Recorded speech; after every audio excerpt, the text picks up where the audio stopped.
if you guys can smell what I can smell. Smells like dirt.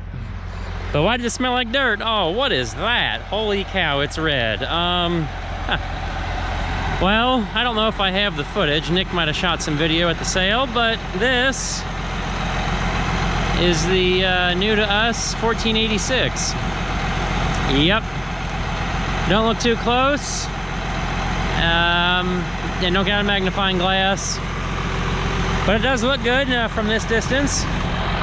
Because it's red, it looks fairly shiny, and obviously we're pulling the chisel plow, which is the same lovely shade of rust it's always been. You figure sitting out in the weather can't be any worse than being drugged through dirt, right? So unfortunately the tillage stuff doesn't really get inside too often, but now the points are all shined up and they are just about ready for replacement. Yes, they are. They've turned a few acres in their lifetime. They're not that old. I think we turned them 2-3 years ago. If we get 5 years out of a set of points, we're doing pretty good. And those ones were really maxing out. Enough about the chisel plow. The tractor. Ooh, chrome. That's got to be good, right? Well, it's shiny. The tires and the duals did match at one time. And it's got really big front tires. A lot of cast iron on the front. That's got to be great to sink us into a puddle. Unfortunately, there's no wheel weights in the back. Nope. And don't look too close, but the rear dual rims are mismatched. And the number one thing I hate about this tractor, that right there. Tractor was owned by an old man. And he liked, I guess, vandalize the hood just so to get to the air cleaner easier. Okay, so who wants to look close, and who can, it's like, I don't know, where's Waldo, but can you spot the differences and tell me what's wrong with this paint job? I know what it is. So if you paused it and would take a look, this section is supposed to be red. That's correct in being white, and this top portion of the door is supposed to be black. But hey, it's shiny. It's got 3.2 remotes. Best part about the remotes is that they have been rebuilt because they don't have the little flip arms on the side. I was told that they're set up for Pioneer, so they're not the old International tips. Factory style top link came with it, but the hook has been broken off. 2 PTOs, that's always fantastic. It's got a drawbar and it's yanked some stuff around. They've really worn out that drawbar hole. We'll climb in the cab and take a look in there. Dangling wires, that's to be expected just because. And let's not look at the extenda flashers. Yeah. So remember, this is a different style rim than the other side, but there's great tread. Great tread. So I came across it at the sale, not hoping to buy a tractor, that just happened. Oh, hey, we have some interior left. The doors are on, and well, the seat's not too ripped, but I can't turn the dial, maybe. No dial knob. 8,200 hours. That's 3,000, no. Yeah, almost 3,000 less than the 1086. So this hasn't run so much. The headliner looks great. Don't know if the radio works. The AC stuff works, but the refrigerant light will come on. Turn on low. Yep, there we go. And you can't feel it, but there is air blowing out. It may take a while to get cold, but I think that light means that it's not going to work the greatest. We got to recharge the system. Yes, there's still some cab interior. Somebody's glasses, lovely. So if we go blind, we still might be able to see. But back to our original task. Still an 8-speed.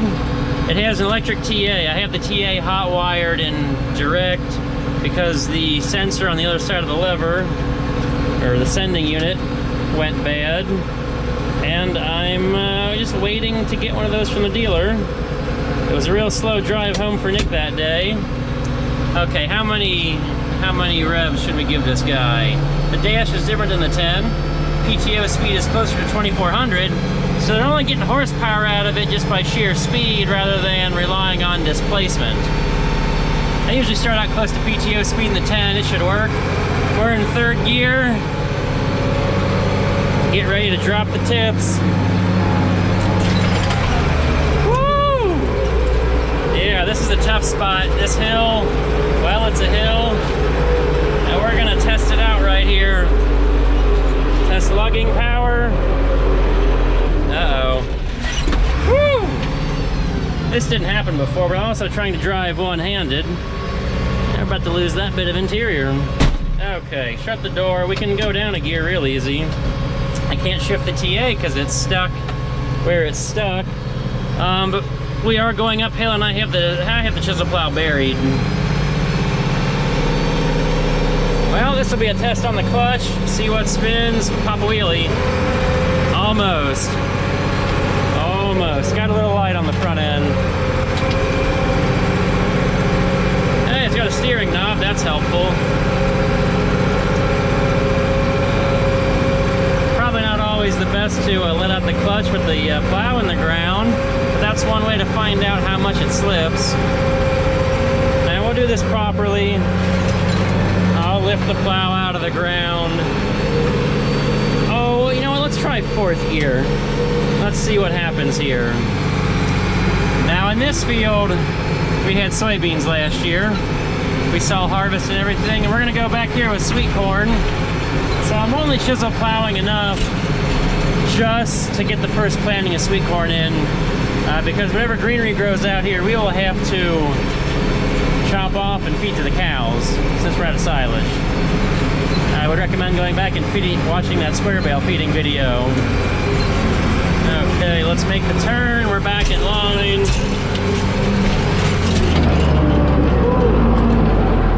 She doesn't have the snot for fourth gear, not with this plow. I guess we'll lift it up to be nice.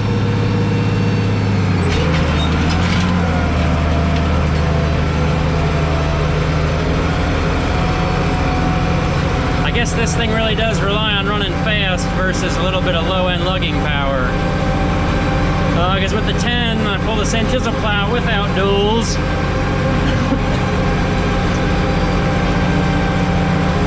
And I start out running 2100 instead of closer to 24. There is no muffler, it's been eliminated. That may help with the sound. And since there's no wheel weights, and I'm pretty sure the tires are empty, we are very much relying on duals for traction. Like all of the traction.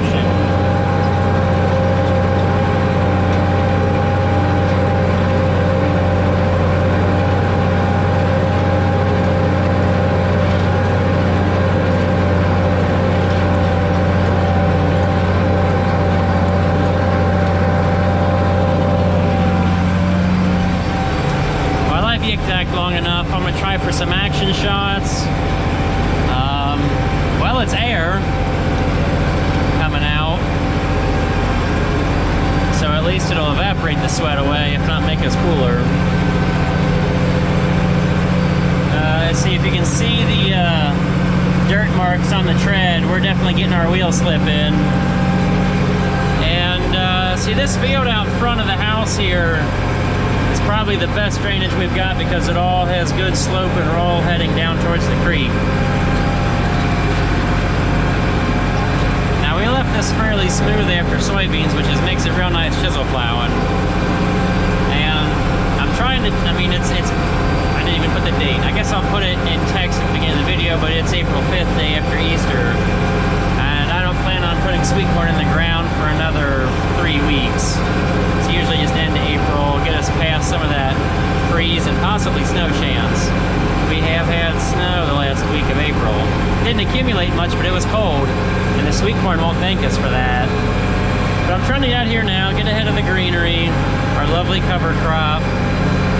So that way, when we come out here to plant, well, we're disturbing it now and it won't grow back so much. It'll be real easy to chop up with a disc. Which, that'll be another fun adventure about a disc. Gotta see a man about a disc, not a dog.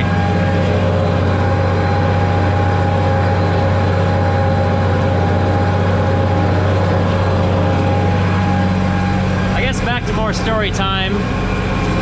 So why did I buy the 14? I didn't plan on it. Story of my life. I went to the sale to actually acquire something else, which we may or may not have seen yet, but I won't expose it in case I don't get that footage from Nick that he shot at the sale. And the tractor was just selling cheap enough. I didn't plan on bringing this thing home. If you look real close, and good thing the camera lens has got the fisheye, the front wheels are not pigeon-toed. They actually lean out, or the bottom goes out and the tops lean in, and that's kind of backwards. I think it had a loader on it at one time.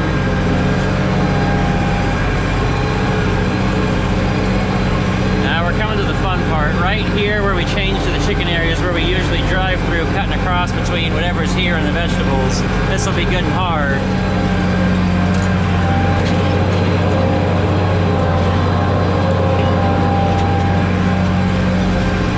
So yeah, I had to start the bidding out at 5,000 and ended up being stuck with it at 7. Which, when I bought the 1466 4 years ago, I'm only $250 more, and at least I've got working airflow that may or may not be cold. Okay, I gotta make the turn.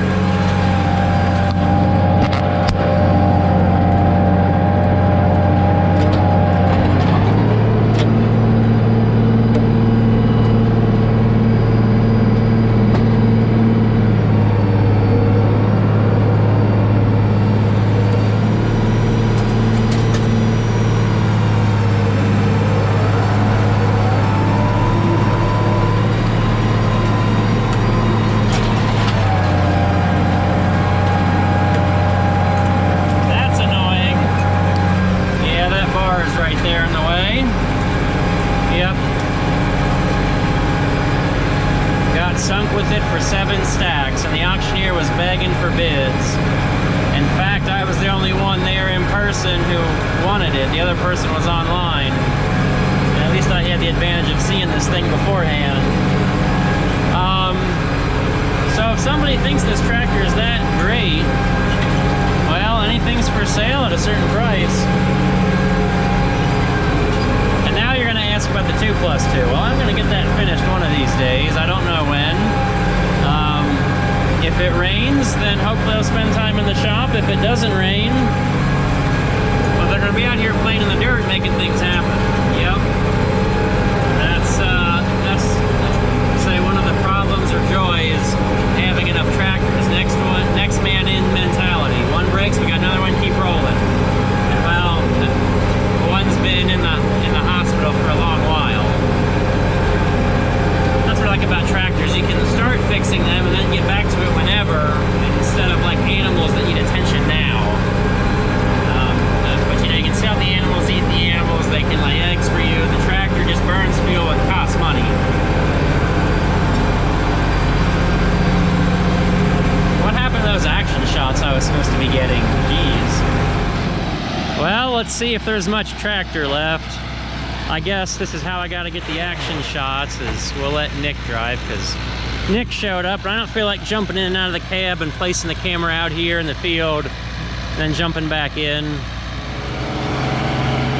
He's got it rolling. He doesn't have the plow as deep as I had it. I can tell you that much just by looking at the ground. He's got it turning fast, that's for sure. There we go. That was a little anti-dry spot.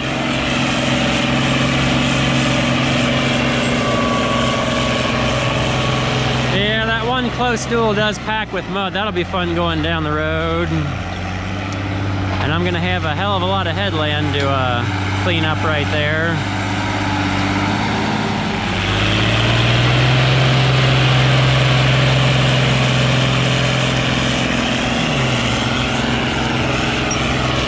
We gotta get more front view, but that straight pipe is loud.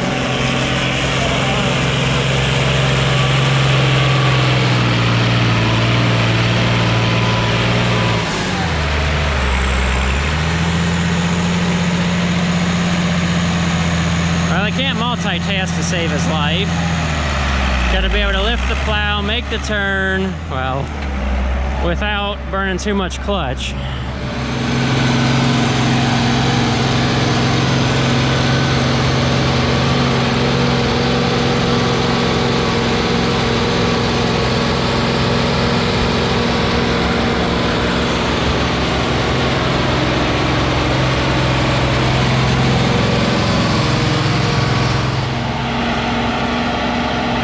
You gotta work the, there you go. Oh yeah, big wheelie.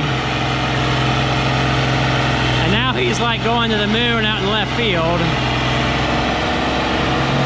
I gotta see how fast I can backpedal up here. Gotta get more of that good wheelie action.